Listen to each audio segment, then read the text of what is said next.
Hi folks, this is another toughie for me. I recently stopped everything in my life, including some people in my life. Then I went on a 5-week sabbatical. I was on that sabbatical for longer than I should have, longer than 5 weeks. I finally came to a conclusion here that sabbaticals are just not easy, at least for me. You try to analyze yourself to determine things like, what am I doing? Are you nuts? What am I supposed to do now?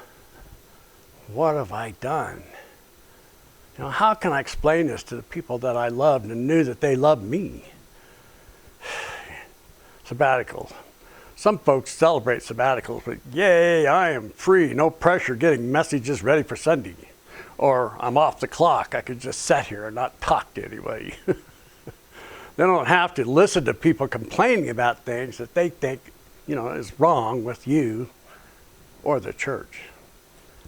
You can go sit by a pond and listen to the fish plop, all day long and think they're spending time trying to clear their minds. And then the big one here, the biggie, is trying to reconnect with God. That's what you're supposed to do. Well, my mind was dark for several days, just absolute darkness. It was like being in a tunnel with no end and with no light. In my case, loneliness was a primary culprit. And, I had to detach part of my brain and clean it, reattach again, and then pound it back in, trying to make sense of what have you done? What have I done? My departure here is, I had in my mind several reasons that I had to just stop, refocus, start over, help. Prior to my sabbatical, I had several heavy thoughts that came to me about a few things. And one was just to start my own ministry. Just start it. Go out on my own. And I thought to myself, boy, I don't think I could do that. I don't have the courage to do that. I just don't have that courage. So I had to reboot myself, basically. I was praying the entire time for God to help me, for Jesus to open up a new and bright path for me to walk on, that makes sense of what I'm doing.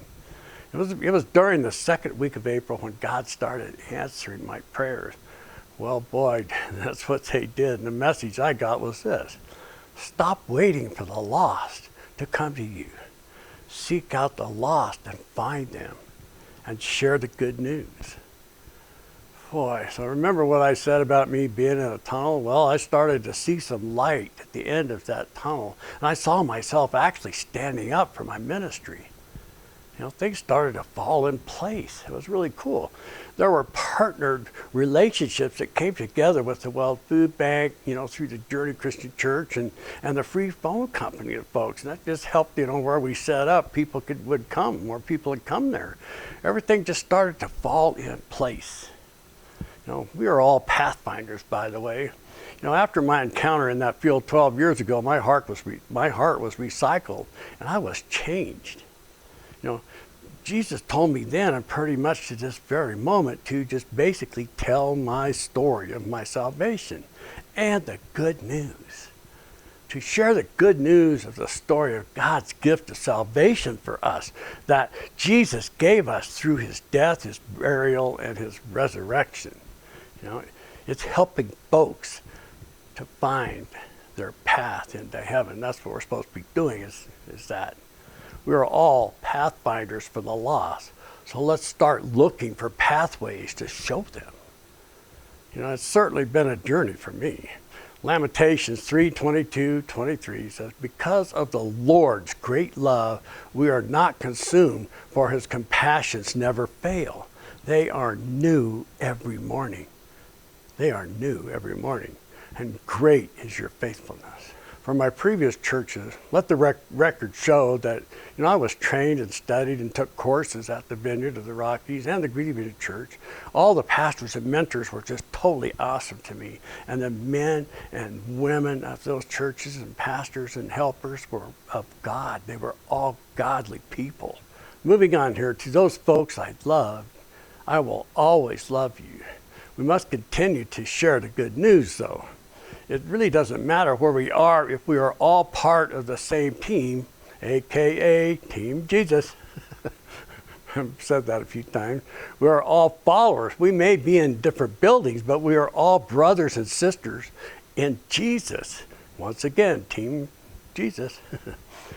Yes, there are church families and folks everywhere that move on to maybe another family, and then, they could all share the same story maybe as I have today.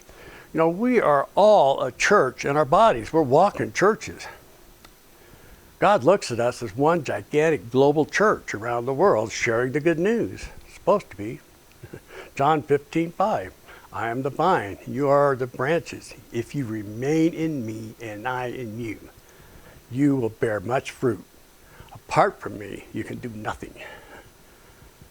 Every Christian church, in my opinion, is a branch on the vine of Jesus. You, me, us are beautiful leaves that are on those branches, just leaves that provide shade for those who are in need, and we can help them, and catches the gentle rains of provides water for those who are thirsty to learn more, to change their lives. We are all a part of the vine of Jesus. Team Jesus again, last time. Sharing the good news of great joy to all people. Once again, someone say that sharing the good news is a crucial part of the Christian obedience to God and a way to show love for others. In conclusion here, God with Jesus has filled my heart with a new ministry. The Recycle Hearts ministry has just been filling my heart, and it's just really working really well. And their spirits have lifted me up, and I feel alive again. I'm at a wonderful church now, the Journey Christian Church, and also the Midweek Church, which is two churches, but the midweek's on Wednesday.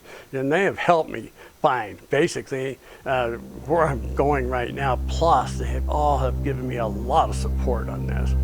I don't expect everyone to understand that, since I shut down everything and the time up to this very day. I'm sorry. I'm sorry that I've taken a while to say goodbye. But I'm not just a goodbye today. It's hello. And I know that I will see you down the road someday. I know I will see you down the road. So it's not goodbye, it's hello. That's it. Thank you for watching. May God bless all of you today.